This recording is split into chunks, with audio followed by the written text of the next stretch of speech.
One Piece is a big series with over 1,000 chapters that feature so many storylines.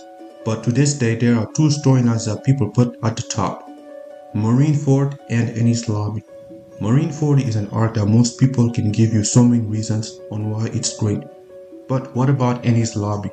When you ask someone what makes Enies Lobby so great, they will often give you one answer: Robin. Robin's storyline in Enies Lobby is what most people believe to be what makes Enies Lobby so great. And while I do agree with this, there is another aspect about Enies Lobby that tends to fly under the radar, and that is the Rob Lucci vs Luffy fight. Rob Lucci vs Luffy is, in my opinion, the greatest fight in One Piece. But the reason why this fight doesn't get the recognition it deserves is because of Rob Lucci himself, who is one of the most misunderstood characters in One Piece. To get started, what makes Rob Lucci so different from other villains in One Piece? One Piece villains tend to have a vision or a dream that goes against Luffy, and that is why they fight. Arlong believed that humans are weak, and his vision of the world is where the fishermen reign supreme. Enel believed he was a god, and so he felt he can pass judgment on Skypiea. But this is where Rob Lucci is completely different. Rob Lucci was designed to be the dark counterpart to Luffy in every single way. While Luffy dreams of finding the One Piece someday, Rob Lucci has no dreams and ambition, which is fitting because he is the only villain that Luffy never told his dream, which is to become the king of the pirates. While Luffy cares so much about freedom and having free will, Rob Lucci does not have free will, as he willingly serves the world government as part of CP9, and as such doesn't really have an individuality, and this is something that baffles Luffy. And that is why Rob Lucci is the only villain that Luffy never called by his real name and only calls him the pigeon guy. Rob Lucci is also insanely smart, which clearly Luffy isn't. He also does not have any friends, unlike Luffy, as he doesn't care about the other CP9 members, and he had no problem cutting off Polly the moment he revealed his identity. This difference also extends to the Devil Fruits, as they are complete opposites. Rob Lucci can turn into a leopard, which may seem like a random power that Oda gave him, but it is very fitting, as Lucci pretends to be normal on the outside when he is in actuality an assassin, which is what leopards do. They blend into the environment and wait to strike their prey. And this is what makes Rob Lucci's introduction so amazing. Most major One Piece character introductions are insane and dramatic. Mihawk's introduction at the Baratier was a sign that the world was much larger than the East Blue, and Aokichi's introduction was a wake-up call to the whole Straw Hat crew by him single-handedly beating the crew. But Rob Lucci's introduction is different. Rob Lucci was introduced as just one of Oda's long line of gag characters. His whole gag was that he had a talking pigeon, and he seemed like just another friend character that worked at the Galileo company. Little did we know he was actually a secret assassin, and that is what made his introduction so amazing, which is that Oda usually will tell us who is going to be the main villain that Luffy has to beat. But in Water 7, Luffy and the readers had no idea who was behind Robin's departure, so it was very surprising that the person who was behind it all was just the guy that talked to his pigeon. And I think Oda absolutely nailed this introduction. Rob Lucci's Devil Fruit also showcases how ambitionless he is, and this is what separates him from the other villains. Now, for most other villains in One Piece, their powers and abilities are directly tied to their goals. Crocodile's Sand ability is directly tied to him overtaking Alabasta by causing the island drought. Enel's lightning was what was needed to power the Maxim and fly to the moon. Akainu, being a pirate-hating man, has the magma food, and this allows him to destroy all pirates. The list goes on, but what makes Rob Lucci different is that he has no grand goals, and so his power is to just turn into a leopard, which isn't a crazy power, and it greatly contrasts with Luffy's rubber powers. Both Rob Lucci and Luffy weren't given the greatest powers, but they took what they were given and maximized it. Just like Luffy, Rob Lucci trained hard to get to the level he is at, and doesn't need to rely on overpowered hacks abilities to be strong. Rob Lucci is a first for a lot of things for Luffy. He is the first non-pirate that Luffy ever fought, and he is also the first Zoro type Luffy has ever fought. Rob Lucci was primarily used as a walking metaphor for the world government. Just like the world government, Rob Lucci hides away the darkness from everyone else, and in the background he is doing shady business to give the illusion that everything is fine when it's not.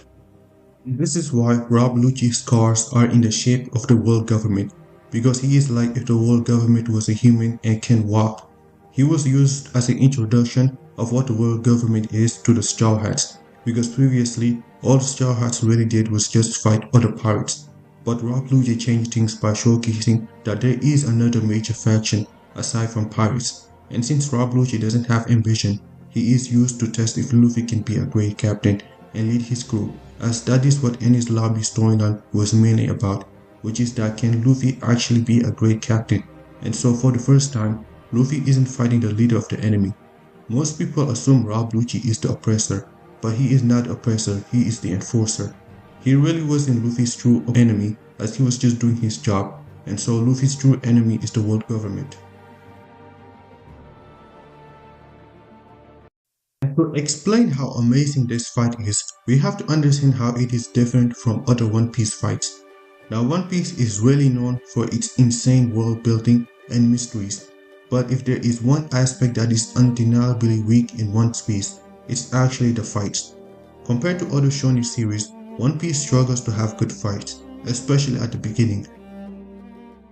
Whereas Naruto and Dragon Ball pulled in the readers because the fights in those series were so good from the very beginning, but all that changed with Enies Lobby. If we take a look back at the East Blue and the first few arcs in One Piece, the fights were honestly pretty mid. They were slow and boring to watch or read through as the action was stretched out, and most of the time the villains were too weak to pose a challenge. Things changed a little when Luffy fought against Crocodile, as that was the first time Luffy lost a fight, and it brought a lot of drama, but still this fight is pretty mid. Most people really like this fight for the themes and the stakes that were behind it, but not the actual visual fight, and people only remember this fight for the final round and the ending. The same thing can be said about Luffy versus NL, as NL wasn't that big of a challenge the moment we found out that his lightning can't hurt Luffy, and it was just waiting for Luffy to beat the crap out of him. Crafting a really good fight is very difficult, but it will work if we have two elements, the right type of villains and the right type of abilities. There are two types of fights. There is the classic hero versus villain fight, where one is morally good and the other is just classically evil. Examples are Doflamingo, Dio, and Frieza. The other type is the neutral one, where neither side is too good or too evil and they are fighting because of circumstances, like Katakuri and Jiren.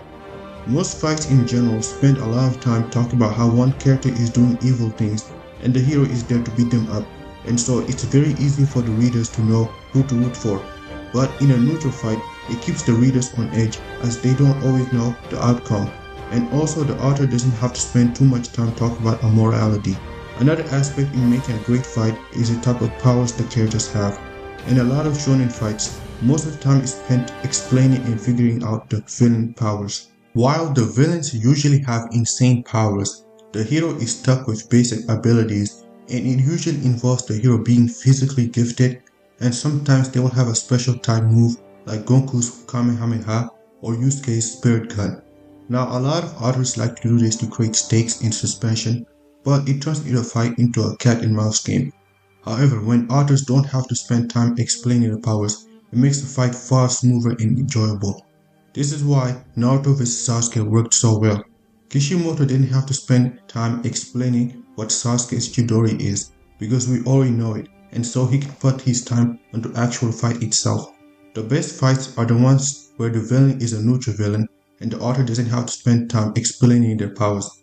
This is what makes Rob Lucci vs Luffy so great, because Rob Lucci fits into these categories. For one, Rob Lucci is a neutral villain, as he is really not a bad guy, and he is just doing his job. We tend to root for Luffy as he goes on to defeat the evil villain, but in this case, Luffy isn't any more right or wrong against Lucci. We have to look at this from the other perspective. Robin is a world threat that can awaken the three ancient weapons if he falls into the wrong hands, and so as bad as the world government is, that is something that actually matters, and so they must protect the world. Just because we know Luffy is a good guy, it doesn't change the fact that he is a pirate at the end of the day, and his actions can lead to the end of the world. The other reason why this fight is so great is that Rob Lucci's powers don't need to be explained to us, because Oda already explained the 6 powers at Water 7, and so he can put all his effort into the actual fight.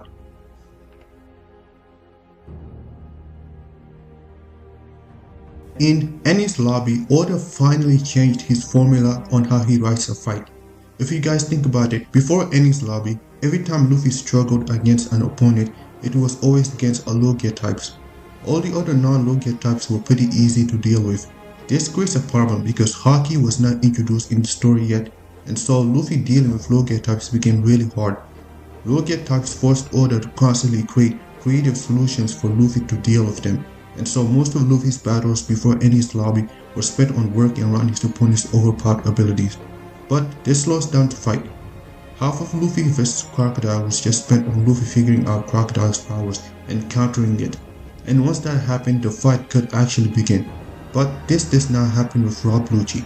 Rob Lucci doesn't have gimmicks like being made of sand or having insane durability, and so it simplifies things. Rob Lucci has the same fighting style as Luffy, which is that he is a physical brawler. As such, Enies Lobby was a coming-of-age storyline for the Straw Hats. Before this arc, the Straw Hats started themselves as more so friends rather than an actual pirate crew, and so the crew almost fell apart because Luffy and Usopp in particular were not fulfilling their roles, and so this arc was about overcoming the struggle. But this arc is also a coming-of-age storyline for Oda as well. Oda needed to break his formula of having Luffy constantly fighting low gear types to make a battle interesting, because he realized that One Piece fights weren't as good as his rivals. Oda needed to change his formula and Luffy needed a new type of challenge, and in order to do that, Rob Lucci was introduced. The best way to get better at something is going up against someone who is already better than you. And this is very true as Rob Lucci shares the same fighting style as Luffy, and so Luffy needs to beat his dark counterpart.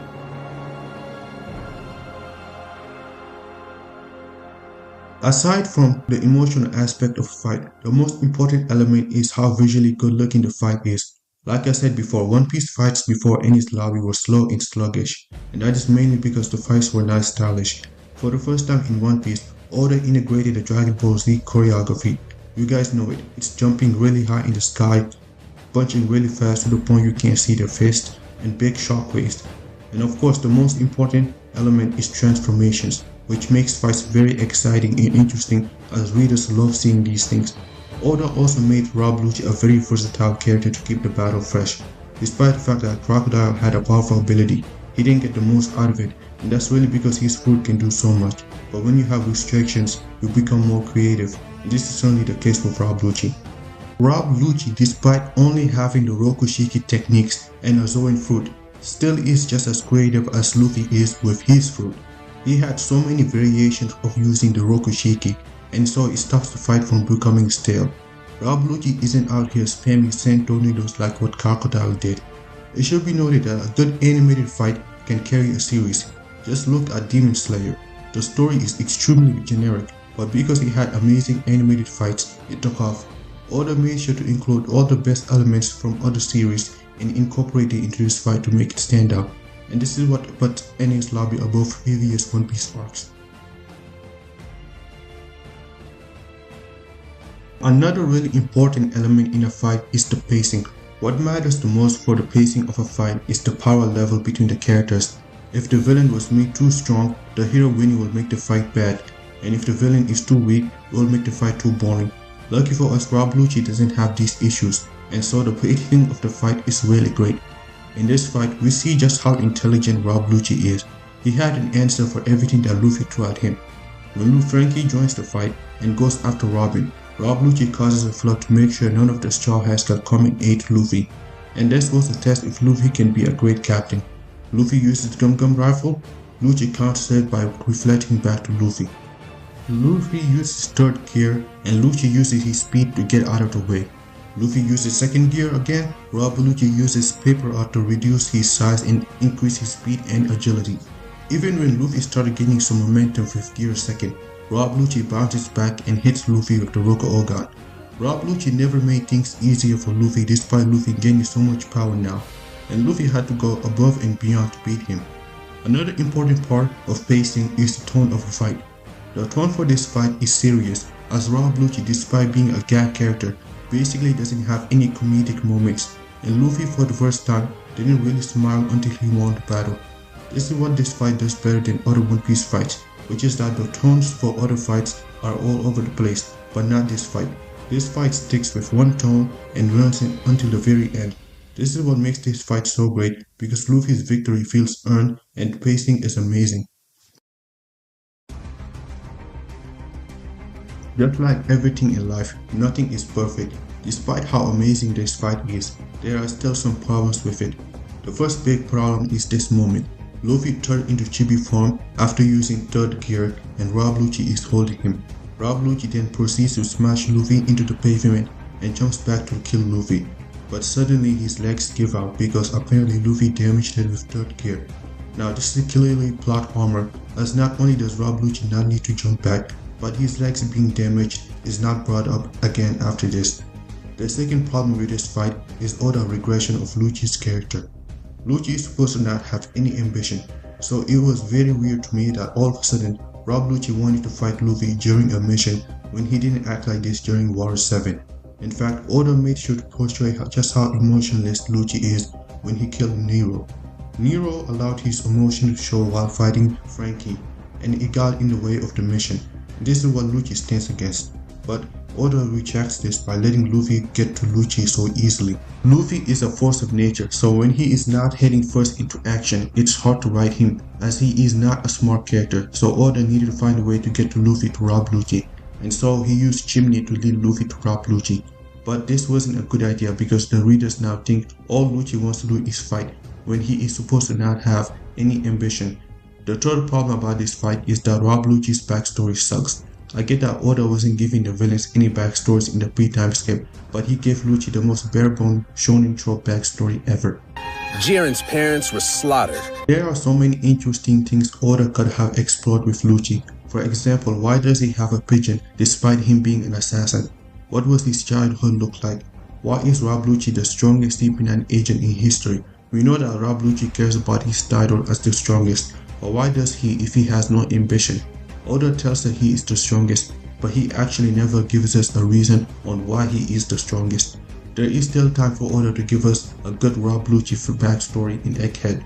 I hope he does what he did for the ASL flashback and tells us how Rob Lucci got to this point, because just like Luffy, Rob Lucci trained all his life and became stronger. This fight has some problems, but its pros vastly outweigh the cons. If there is one thing Oda is better at doing than most other writers, it's how he resolves conflicts. When a fight ends in One Piece, it hits more than just the finishing blows, and it ties the arc themes so beautifully. Crocodile didn't just get beaten up, he was sent flying upward out of the ground and his evil schemes got exposed. Doflamingo thought he was a god, so he got sent flying down to the underground.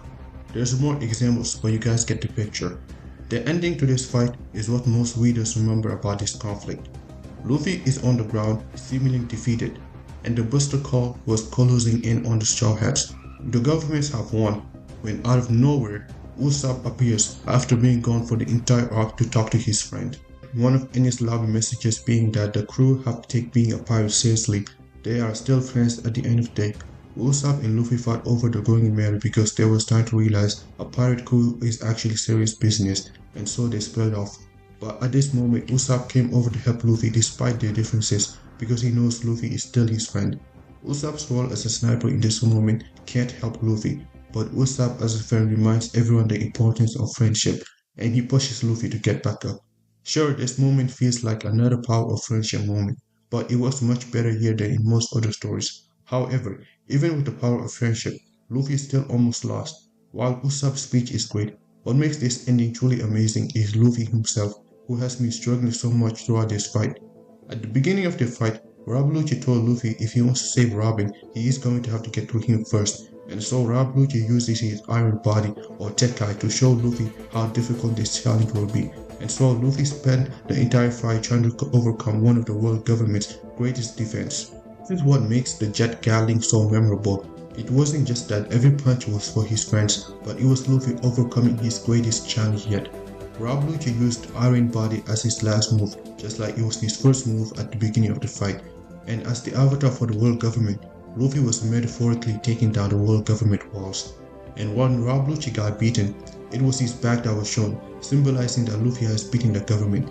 This is why I believe that this ending is the best ending in a One Piece fight, and why it makes this fight far better than Luffy vs Kategori or Luffy vs Kaido, as those fights had controversial endings. Everyone that watched this fight felt satisfied with this ending. We should give props to Rob Lucci for being able to push Luffy to his limits, because Rob Lucci is the dark counterpart to Luffy. He has the same willpower as Luffy. Rob Lucci didn't have any weaknesses that Luffy could exploit, unlike his other battles where Luffy's opponents spent a lot of the fight trying to prove themselves to Luffy and they don't take Luffy seriously, but not with Rob Lucci. Rob Lucci wasn't overly arrogant like Luffy's previous opponents, and he fought the same way Luffy did. He matched Luffy blow for blow, and he didn't have to run away from Luffy's attacks, but took them head on. The only weakness Rob Lucci showed was that he was being careless, when he could have won the battle much earlier had he actually used more of his powers, and he also kept getting surprised by Luffy's ridiculous attacks, and that is why he ultimately lost. Now, even though Luffy beat Rob Lucci, he failed to do the one thing he has done with his other opponents, which was to change Rob Lucci. Out of all the villains Luffy has fought, Rob Lucci is the only one that didn't change, and that is why he is the only one to come back and fight Luffy. Every other villain, with some having even more reasons to hate Luffy, didn't come back to get some revenge, but not Lucci. Now, a lot of people assume that Lucci will have change of heart in the post-time skip because of the cover page stories, and they didn't like that Rob Lucci didn't change at all when he came back in the Egghead arc. But once again, this is something people misunderstand. Not only did Rob Lucci not have a character arc to change, but he is a leopard. Leopard spots don't change, so why should Rob Lucci? We also have to remember where Luffy is fighting. Enies Lobby is an island that has no night. If Luffy is supposed to bring the dawn of the world, how is he supposed to bring to an island that doesn't change? This arc shows that despite Luffy's big victory over Rob Lucci, ultimately it means nothing, as it was very small and it doesn't impact the world government. Luffy tends to bring the dawn to every other island, but not Enies Lobby. This fight has changed the course of One Piece forever. This is the fight that showed One Piece is more than a goofy manga, but it doesn't get talked about enough. Most people will say Enies Lobby is only great because of Robin's storyline, but this fight should be the main reason why this arc is so coveted. We need to ask ourselves a question. What's the difference between Enies Lobby and All Out Park? They both have the same structure. One of Luffy's female companions gets taken hostage by the enemy, and Luffy has to go and rescue them. So why is it that Enies Lobby is a better arc than All Out Park? Most people say the reason is because Robin's backstory was much better than Nami's, and while that is true, backstories are not enough to make an arc number one. If only it takes for a One Piece arc to be number one is for it to have an amazing backstory, then every arc with an amazing backstory will be number one. Conflict isn't good if the resolution isn't worth it. The reason why Enies Lobby is better than Arlong Park is because Arlong vs Luffy is a mid-fight. Despite Arlong being a better written character and a villain than Rob Lucci, his fight with Luffy was pretty lame, as he didn't really push Luffy all that much, and the tone of the fight was not really super serious. Even though the ending was great, it doesn't make up for the rest of the fight. This is why Rob Lucci vs Luffy makes Enies Lobby one of the top arcs in One Piece, because it is so great. And it's not like Oda has forgotten about this fight. Oda from time to time will make references back to this fight. The whole Luffy vs Katakuri fight is just a parallel to this fight. And in this moment where Luffy hits Kaido with Kong Overgun and Kaido rebounding back, is called back to Rob Lucci using the Robo Ogan on Luffy. Whenever Oda wants to write a good fight, he always goes back to this fight because it is so important to the story. People will assume that the biggest impact this fight has is that this fight happened, but once again this is where people are wrong. Out of all the villains in One Piece, Rob Lucci has changed Luffy the most. Everyone thinks that this fight is all about Robin, and while that is true, it has less to do with Robin and more so about Luffy figuring out his place in the world. Luffy entered the Grand Line to find the One Piece, but the longer the journey went on, the more Luffy's dream of becoming the king of the pirates became absurd. Luffy has been constantly running into characters with crazy, overpowered abilities. While Luffy's opponents had crazy Logia powers, Luffy was stuck with basic rubber powers. Luffy got very lucky that Crocodile's weakness was water, and Enel couldn't hurt him because he was made of rubber. But Luffy's luck ran out when he came across Aokiji. What happens when Luffy runs into characters like Akainu or Kizaru? How will Luffy be able to handle characters with these insane powers while he is stuck with being a rubber man? It started to seem like if you want to get to the top, then you have to have Logia powers to get there. But everything changed when Luffy met Rob Lucci. For the first time, Luffy ran into someone just like him. Someone who didn't have crazy powers and had to actually put in so much work to get to where he is. And this leads me into the greatest impact Rob Lucci has on the story, which is Gear 5th. Most people will say that Gear 5th has nothing to do with Rob Lucci, but Gear 5th has everything to do with Rob Lucci. The gears started with Lucci after all. Gear 2nd comes from the fact that Luffy saw Rob Lucci use the sword technique. Third gear comes from the fact that Luffy saw Rob Lucci transform into a leopard. Most people have forgotten, but Rob Lucci is the first sewing type that Luffy ever saw transform, and so Luffy got the idea of making himself bigger to increase his strength from Lucci. Gear 4th is Boundman is just Luffy's version of Rob Lucci's hybrid form, as Luffy does exactly what Lucci does, which is overwhelming their opponents with physical strength. In fact, Luffy even went and copied Lucci's signature move in this form.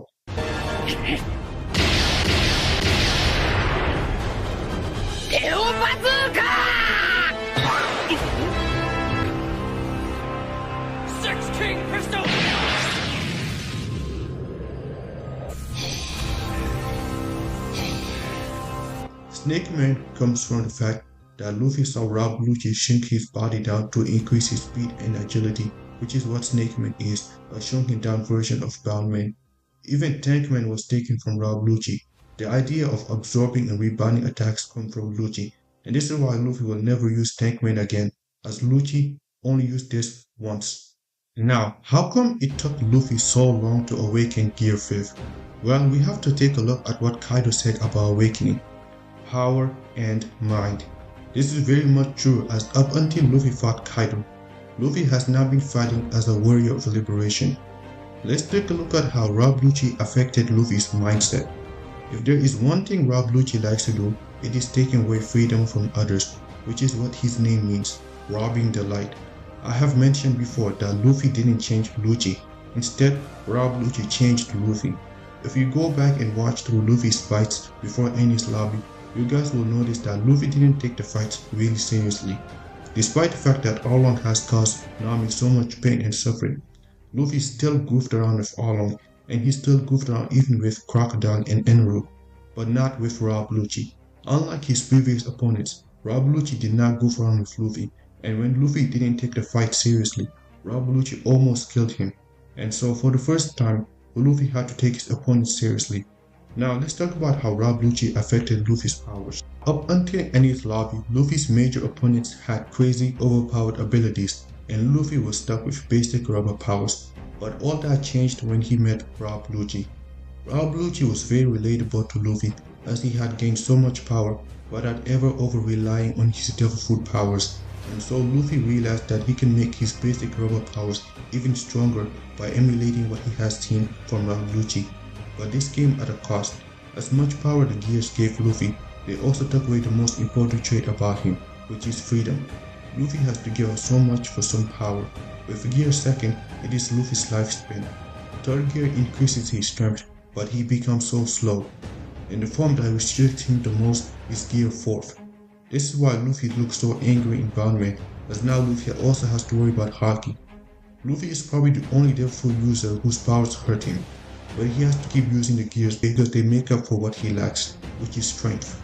However, the gears were no longer going to be enough for when Luffy had to face his greatest challenge, Kaido. Kaido is the most oppressive being that Luffy has ever fought. Kaido has turned Wano into a weapon factory. He forces people to eat the smallest fruit, and he starved the people of Wano. He has done some of the most evil things a One Piece character can do, and so Luffy sets out to free Wano. But how can Luffy free Wano when he himself is not free? Luffy lacked the power and the mindset to actually beat Kaido, and so he kept getting defeated. But with every defeat, Luffy keeps getting stronger because rubber always bounces back. Whenever Kaido beats Luffy in base form, Luffy's Haki will get stronger, but when Kaido defeats Luffy in Gear 4, Luffy's Devil Fruit gets stronger. The biggest example of this is Luffy's overcount gun. Previously, Luffy needed to actually blow into his palm to use the technique, but now he can make his arm bigger on command. All of this leads into Kaido killing Luffy, which is what resets Luffy and allows him to finally be free. The key to Gear 5 is Luffy's heart, which beats in the jumps of liberation, but Luffy's heart was locked away before this arc as Luffy was constantly restricting himself. Now with Gear 5, Luffy is now fighting like the old Luffy from the beginning of the story, the one that put Arlong's teeth in his mouth and the one that tried to eat crocodile. That version of Luffy is back, and this is why Luffy used Gear 5 against Rob Lucci in their rematch. Luffy could have used any other power, but he wanted to show Rob Lucci how free he has become, and so he only used Gear 5. Luffy can now effortlessly dodge Lucci's attacks, whereas before he needed Gear 2nd, and he can turn into a giant on command, unlike before. Luffy crossing paths with Rob Lucci at Enies Lobby is what allowed him to gain so much power in the first place, but at the same time, Rob Lucci is also the one that is responsible for potentially stopping Luffy from achieving his true potential. Rob Lucci is just as important in shaping Luffy just as Shanks and Ace are, because without Rob Lucci, Luffy will not be where he is today.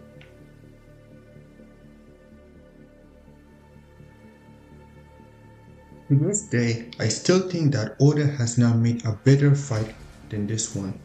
It has done so much to elevate One Piece, but even with how much impact this fight has, no one cares.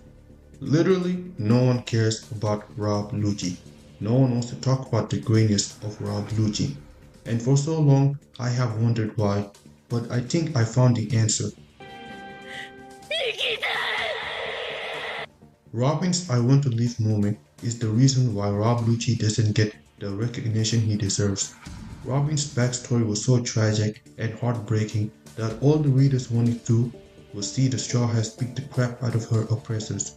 However, since Rob Lucci is already such a bland character who has no ambition, and unlike other rescue arcs, Rob Lucci didn't have a history with Robin as he wasn't part of her backstory, and so all the readers' lasting impression of him was that he was the guy that Luffy needed to beat up to get to Robin, despite him having so much importance in the story. The strongest, most cold-blooded killer in the history of CP9. But he's a bad man, a very bad man, so This is why Rob Lucci doesn't get talked about, just like Katakuri, who also fulfills the same role as Lucci.